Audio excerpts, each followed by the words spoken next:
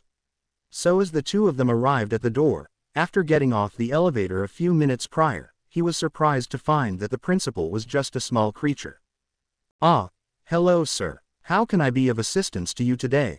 Although I would hope that you have enough money to replace the camera you had so willingly broken," Nedzu asked, with a squeaky and happy voice. "I apologize for the destruction of property. But my name is Edward Newgate, otherwise known as... Edward began to say before being interrupted. "Edward Newgate, pirate leader of the Moby Dick. Not to mention one of the strongest individuals of the world during the time you were alive," Nedzu said, as Newgate just stared at him. "Sorry, I had heard a lot about you from Midoriya-kun when he first came here. You'd be surprised by how much someone like you impacted his life," Nedzu said, as Newgate nodded. "Is there a reason as to why you're here then, Mr. Newgate?" Nedzu asked. "Yes, I was sent here surprisingly by the daughter of Satan, Lucifer whatever. She informed me that a new threat is coming, and my presence is needed here to help you all take care of them," Newgate said, as Nedzu's eyes gained a new glint. "A new threat, you say? And this threat is more powerful than the resurrection of All for One?" Nedzu asked, as Whitebeard stared at him. "I don't know who this All for One character is, but he sounds like a very malicious individual," Newgate said, as he nodded afterwards. "All for One is known as the boogeyman of quirks in our society. Not only that, but he held hundreds, if not thousands of quirks under his belt by the time we finally put him down," Nedzu said, as Newgate chuckled. "Well, if that is a threat, then the one I am here to help you all with is something much worse than some quirk boogeyman. I wasn't told about who this threat is, but my presence in this world is needed to make sure nothing bad happens," Newgate stated, as Nedzu thought about it. "Well, I would like to have a new teacher within these walls. Is there a way you could teach me students about something you excel in?" Nedzu asked. "I'm great at piracy. Not only that, but I believe that before I became a pirate itself. I had majored in weapons mastery," Newgate said, as Nedzu smiled happily. "Well then, I welcome you aboard as our weapons instructor," Nedzu said, as the dog hero next to them just sighed. "Welcome to Ua High School, and I can certainly hope that you bring Ata with you. The students of this school can get rather weird," the dog hero said, as Whitebeard nodded. What would you prefer to be called? Nedzu asked, as Whitebeard smiled evilly. I would like to be called the name that made me famous around the entire world. Newgate said, as Nedzu nodded. All right, you are named. Glad to have you as part of my teachers. Whitebeard, Nedzu said, smirking. I'm glad to be of help, now if you excuse me. I need to find Marco and Midoriya. They have some things to inform me about this world that I'm not privy to. Whitebeard said, leaving the two in the room alone. So, who is going to tell All Might that Whitebeard towers over him? And that he's no longer the tallest amongst our staff? The dog hero asked. Don't worry about Toshinori, hound dog. I will take care of that. Nedzu said, cackling madly. 5. Izuku and Yamato were now sleeping in their bedroom at this moment. They were unaware of the fact that Whitebeard had become a teacher at UA. But as soon as Izuku felt a presence that was familiar with Haki, he felt that this person who was moving close to the dorms was very familiar with him. So as he woke up from his bed, he left Yamato to sleep as he walked down the halls of the dorms and entered the kitchen. Sitting down at the table with a small cup of tea, he took a sip of it as he felt around for the presence that seemed familiar to him. In the time it took for him to get downstairs as well as make himself a cup of tea, the person who was vaguely familiar with him had arrived outside the doors. As he stared at the doors of the dorms, he watched as the person who entered was someone he definitely knew.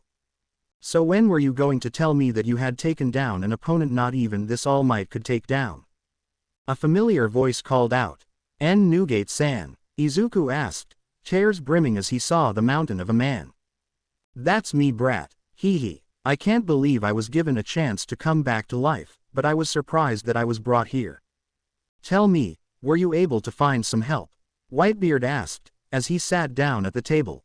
I was, although, me and Yamato left during the sports festival in order to take down All for One. Izuku said, as he messed with his fingers. I guess that's to be expected.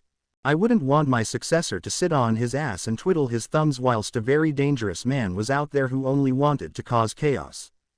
Whitebeard said, stroking his crescent-shaped mustache. So what happened after you died?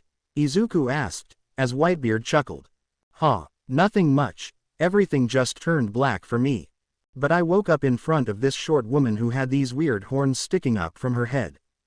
Although I did hit on her whilst I was reaching the highest point of age, she asked for an autograph in order to send me here. Whitebeard said, chuckling. I guess even in hell you have fans. Izuku muttered as Newgate couldn't help but laugh. You still haven't gotten the better of that muttering of yours. I would have thought you'd gotten better since the last time we'd met one another. Whitebeard said, belly laughing.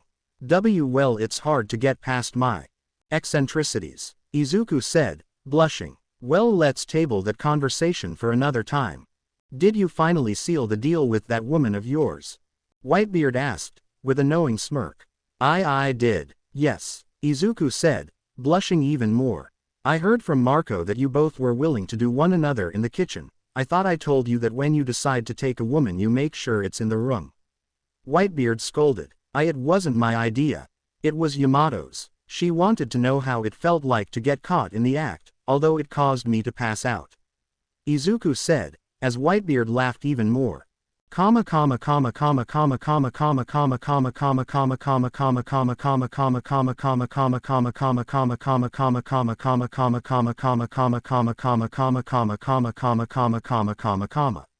As the two got to work on recalling things that the other had missed, Izuku informed Whitebeard that his subordinate, Blackbeard as he goes by now, had managed to take some more devil fruits from two other pirate captains. And with that information Whitebeard knew that Luffy would become strong enough to take on his old friend.